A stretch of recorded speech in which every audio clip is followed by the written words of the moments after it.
اچھا حضرت، یہ مسئلہ بھی آج کلیئر ہو جانا چاہیے، کیونکہ بہت سارے لوگ اس میں بھی کنفیوژن کا شکار رہتے ہیں کہ ثنا کب پڑھیں۔ امام نے قرات شروع کر دی تو اب مقتدی کیسے ثنا پڑھے؟ جہری تلاوت والی نماز کے حساب سے بھی بتا دیجئے، اور جو سری نماز ہے اس کے حوالے سے بتا دیجئے۔ دیکھیں، ثنا جو پڑھنی ہے اور اعوذ باللہ من الشیطان الرجیم، یہ پہلی رکعت کا خاصہ ہے، ثنا بھی اور تعوذ بھی۔ اچھا، اگر مثال کے طور پہ کسی کی پہلی رکعت نکل گئی ہے امام کے ساتھ، اس نے نہیں پڑھی، تو جب اپنی پڑھنے کھڑا ہوگا تب یہ ثنا پڑھے بہت گا، اچھا۔ یہ تو کلیئر ہے۔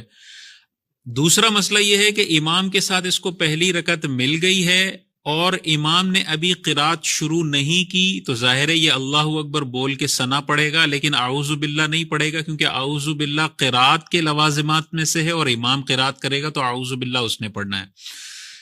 دوسری صورت یہ ہے کہ اس نے جوائن کیا اور امام نے جہری قرات شروع کر دی ہے، تو جہری قرات جب آ جائے تو قرآن کا حکم ہے کہ جب قرآن پڑھا جائے تو غور سے سننا ہے، تو قرآن کو سننا فرض اور ثنا پڑھنا سنت مبارکہ۔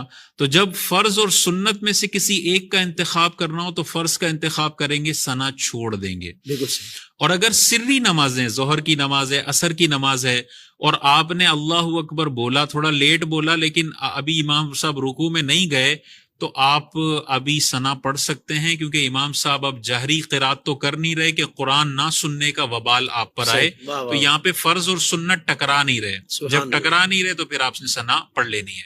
اچھا، بعض صورتیں ایسی ہوتی ہیں کہ ہم ثنا پڑھ رہے ہوتے ہیں اور درمیان میں امام صاحب الحمدللہ رب العالمین شروع کر دیتے ہیں آدھی ثنا میں، جی۔ تو اب کیا کریں؟ اس آدھی ثنا کو پورا کریں یا وہیں روک دیں؟ تو وہیں روک دیں، وہی روک۔ آدھی پہ ہی فل اسٹاپ کر دیں، کیونکہ جیسے امام صاحب نے الحمدللہ بولا، فوراً قرآن کا حکم آپ کی طرف متوجہ ہوا کہ اب غور سے سنو، تو جب غور سے سنو تو پھر ثنا کو وہیں روک دیں